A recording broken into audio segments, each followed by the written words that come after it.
Welcome to the Social Club on Ball Street. I'm here with Paul and Chris from the Redmen TV, and of course I'm from Toffee TV, and we're here to talk about politics in football, which sounds really, really heavy. Yeah. And I think that's why you've thrown this one to me, because I'm the grown-up Whoa, here. whoa. Well, no. For start, imagine if that was a reason why we did things. I'm the grown-up. You are the oldest. I'm the grown-up. You are not the most grown-up. I would also be the designated driver. Okay. Yeah, so I'm the grown-up here. You're like little kids. You come to me and I said, what would you like to talk about this week? And you said, I want to talk about politics and football. I want to talk about politics and football because obviously over the weekend we've seen dramatic scenes in Barcelona due to the Catalonian referendum. Whether that was a real thing or not, I don't know. But obviously it led to some horrific scenes in Barcelona. And obviously Barcelona were due to play yesterday and did in fact play. But they asked for the game to be called off in respect of what had happened. Permission was denied and they played the games behind closed doors. Now, there's been a lot of fallout from that. Obviously, Gerard Piqué has talked about it and said he would quit Spanish football. But, you know, in terms of politics, how should football or football clubs or football as a whole should they be involved with these kind of things, or is it too much to say? Is it too much to say? How can a football club not be part of politics? I think it's under the microscope big time. Not just football, but sport in general, isn't it? Lately, because obviously, I'm sure Chris can freely talk about than I can. But obviously, you've got the protests in America at the moment over the national anthem. Is that? And obviously, going back, you had Liverpool as a city is very well entrenched in a lot of political discourse, shall we say? There was a Jeremy Corbyn banner on the Kop 3 weeks ago. It's and we are forever being told, you need to keep them separate. But as we've seen, the NFL thing's a great example. We've talked about this and how I think we did this on our podcast, didn't we? And how that's been a politicised thing. The players didn't make it political. The army and NFL chose to make it political. Now, when you talk about Barcelona is effectively the central point of Catalan or Catalonia, exactly. And for Barcelona is absolutely it's the pinnacle. It's the right at the top. It's the apex of that part of the world. For it is intrinsically linked to it because it has to be intrinsically linked to it because at the very basic terms, Barcelona, if the referendum goes ahead, it affects Barcelona. It affects Barcelona Football Club. The politics of the local area are what they are. I personally, and I think most people would know this from me, I think that politics have a part to play in sport because people have a part to play in sport, and politics is life. It affects every single area of life. For it to not have a role in football, I think, and sport in general, would be weird. It would just be the final nail in the disconnect between your average man and the sport if there wasn't that connection. Well, Gerard Piqué, who's been booed by Spanish fans and has had a little bit of a run-in with some of the Real Madrid players, because obviously Real Madrid is the absolute pinnacle of the Spanish nation, and obviously that goes back to the 50s with Franco and. This is a long thing in Spanish football. Yeah. I mean, we'll have a lot of younger viewers when Franco was in charge, he was a dictator, and Real Madrid was seen as almost his club. Now, he banned foreign players from signing for Spanish clubs, namely Barcelona, when they wanted to bring in, I think they wanted to bring in Puskas, who's an amazing footballer. And then he lifted that ban so he could sign for Real Madrid. So he basically effectively just changed the rules just so a player could play. And that was where I think that disconnect came from. Obviously, Spain is so fragmented as well. You've got the Basque country, and they were very much like the IRA, the Basque separatists for a long time. So Spain's probably never felt so together, and maybe that's why they're so frightened of what's going on. Well, Gerard Piqué has tweeted his support and offered to quit the national team. He said, I am, and I feel Catalonian. Feel Catalan. People can vote yes, no, or abstain.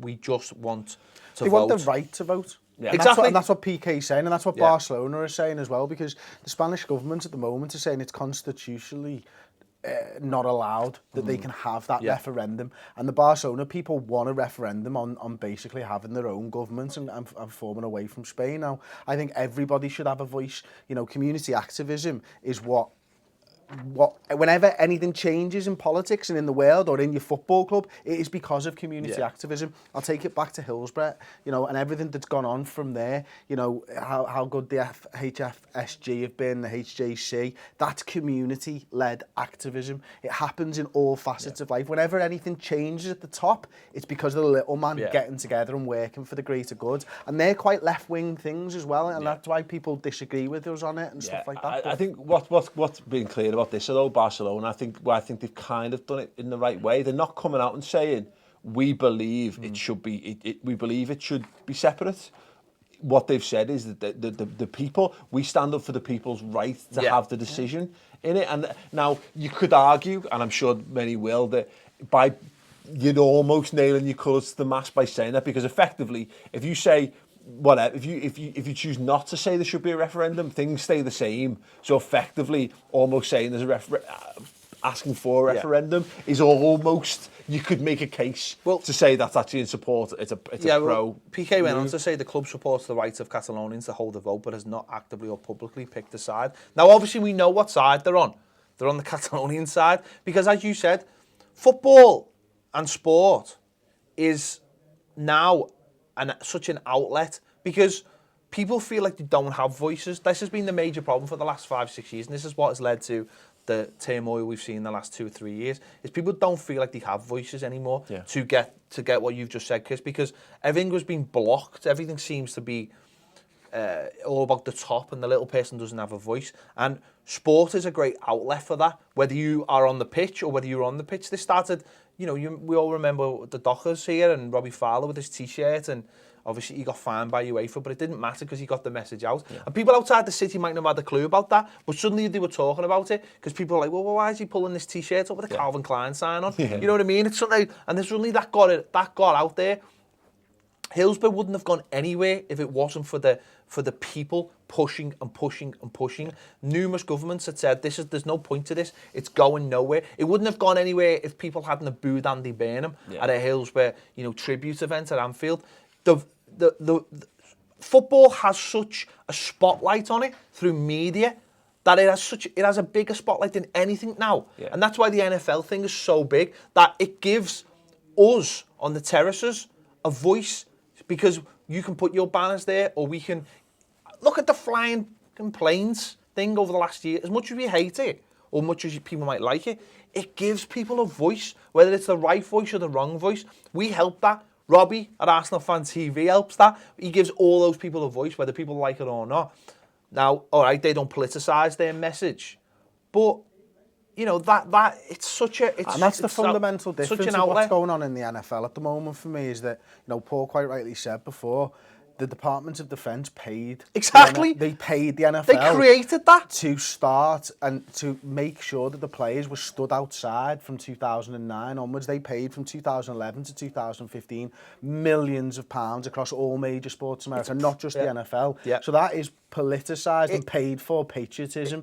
Now, nobody knew that was an advert that they were saluting the entire time that was paid. The wool was literally pulled over everybody's eyes. Now they're crying moral outrage at someone deciding that he doesn't want to stand for the national anthem. Well, I'm sorry, before 2009, the players used to stay in the locker room. It's military propaganda. That's exactly what it is. It's patriotism propaganda to make you all. It all feeds in. It's fucking awful in America as far as I'm concerned. The idea for us to have to stand for a national anthem before a Premier League game, I don't think half people in the stadium would be there. No. It's the same with the poppies. It's whether you feel like they're a good idea or you want to wear them, you have the right not to wear them. And the idea last year that it all kicked off over the poppies, it's an outrage. No one cared 20 years ago about poppies. England had played games on the day, on the 11th of November, and no one batted an eyelid about a poppy. And suddenly, someone decided it was this big, this big military thing, and it was politicised to the point that you weren't allowed a choice. You were forced into it, and it's the same in the NFL. Those men are not even politicising or the flag, and all these people who say they are got it completely backwards. But that suits their agenda, because that helps them gauge support on Twitter and right-wing media. Just bringing it back to football though, because it's just me, because I like politics. I like it's part of, and I think it's part of our identity. It's for me anyway, you know. And if Liverpool having that identity, I know there's lots of Liverpool fans who are, you know, can vote Conservative or whatever. And that thing is, that doesn't compute. And the problem for me, to some extent, but no. But the thing is about Liverpool is that if Liverpool was a very conservative club, I'm not sure I would support them. You know what I mean? I don't know. You know, if it didn't fit, but the ideology of the football club is it's not just fellas in a red shirt running around kicking a ball. It is part of the fabric of the local area. That's because our clubs were working class clubs. The people who went to them were all working class fellas who could afford to go to the football. It's for Spirits of Shankly, you know, they've done an amazing job. It's exactly the same. What they do is they stand up for what they believe is right, and they've managed to get to talk to other football clubs and other fan groups to stand up for this 20s plenty and getting the ticket prices people down. Told they couldn't do it, they've done it. And they carried on doing it, and they keep on doing it, and they will keep on doing it. Let's play devil's advocate on it though, is that if you just, for some people football though, football is still an escape, and it's an escape for some people now. Politics, fucked, it's a very depressing world to talk about it. People tune in to watch football now to shut off from the world, and if you've still got all this stuff going on in the football, I think I do understand why people get wound up by it, because let's use the last general election, whatever, yeah. You know, there was a lot of very bitter fighting and what going on for it, and then I guess I imagine you turn it on and there's banners on the cop of a guy who you don't like, and you must be thinking, it must be hard for people to think that. I don't believe that should be getting put out there. It's so intrinsically linked, because look at what the football clubs do for the communities. And what they have to do, communities, food banks and what they at our games. Yeah, you know, they choose to do this, that. Now, do the people want them to stop doing that as well? Because that's what makes them them. You know, Everton, what's your one called, sorry? Is it just Everton in the community? Everton community, yeah. Has won how many awards over the years?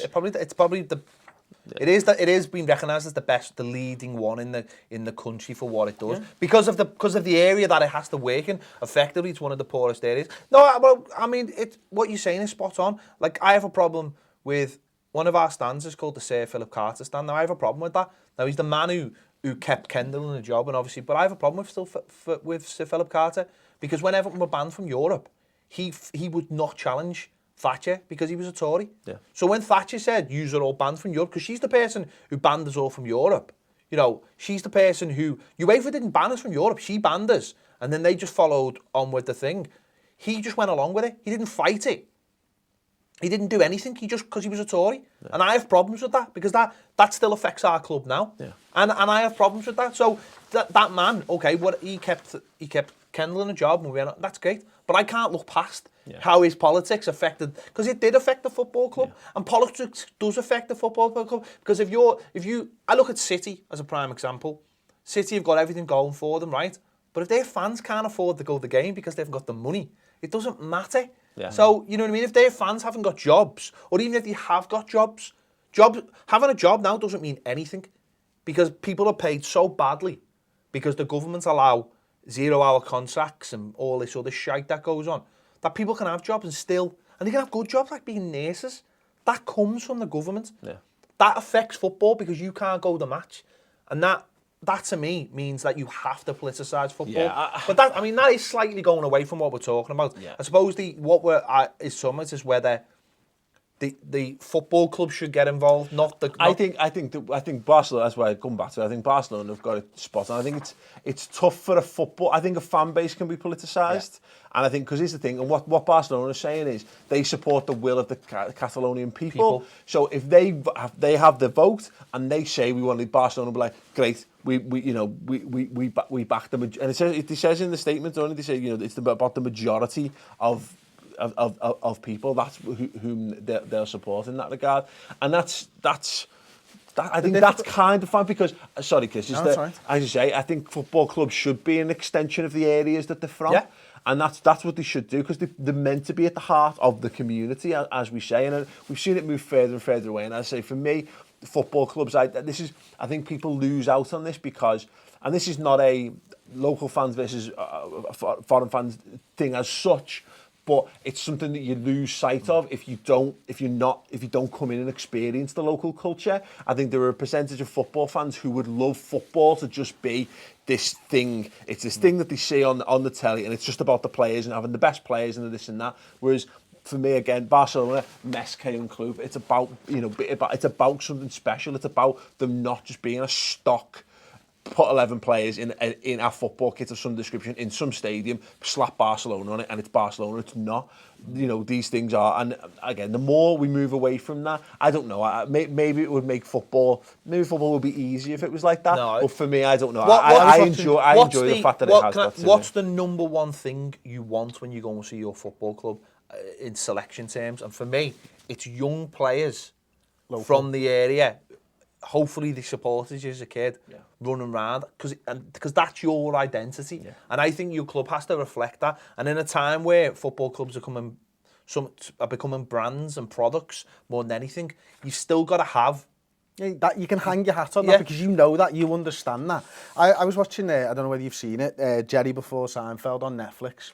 And it's his new 1 hour special that he's done, and he starts someone has a little pop at him in the audience and stuff, and it was about sports. He's clearly not a sports fan, and he's just there going, I just don't get it. I just don't get being a sports fan, because the manager moves, the team moves, your players move. You're essentially supporting a kit, and you think your kit is better than their kit, and that's how it is. Well, it's not that for me.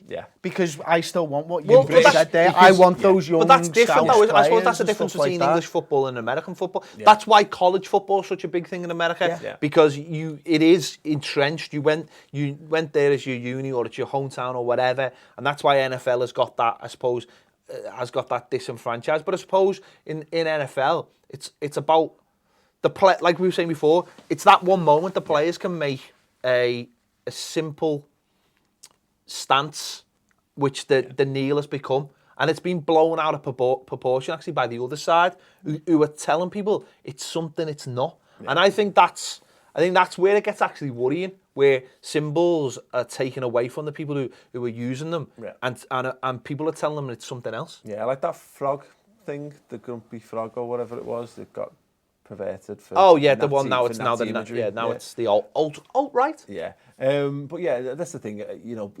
That's the difference between British sports and European sports, I guess, to American sports, is that you can pick a franchise up and chuck it to the side of the country, and people go up and no one gives a shit whether the fans have lost that thing that they had. And quite often they kill the cities as well, because the cities have to pay for stadiums and stuff like that. I know of Raiders fans who actively want their team to move from Oakland to Vegas because it's going to be a better time. Yeah.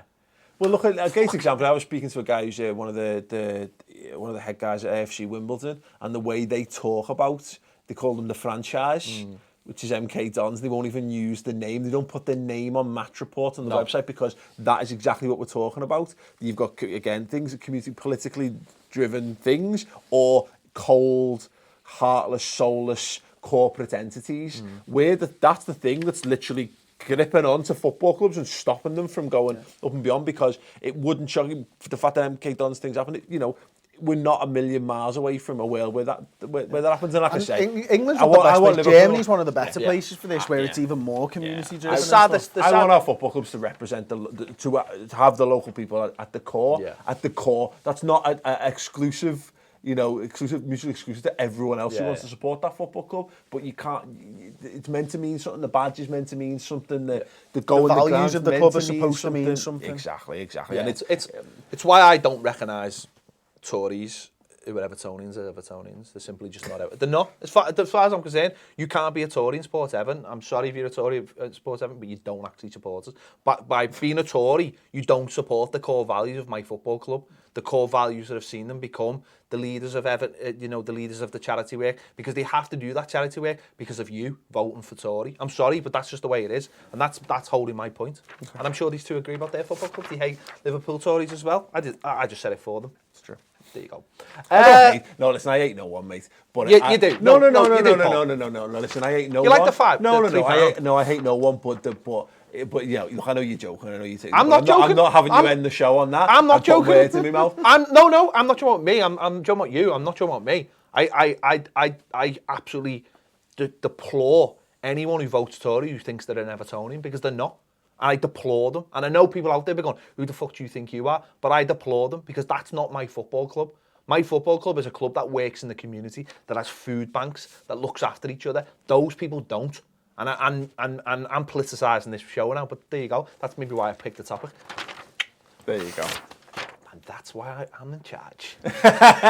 Here's the grown-up in the room. So I'm the grown-up. Right, if you've got any thoughts on politics in football, or you just think I've just wasted 15 minutes listening to these three pretend they know something they don't know anything about, let us know in the comments. Don't forget, watch our other videos. We've been discussing Ronald Koeman, which was less fun than this video, and we'll be looking forward to Ask the Club, where we'll be answering your questions that you've thrown to us on Twitter. Thanks for watching. We'll see you later on the Social Club.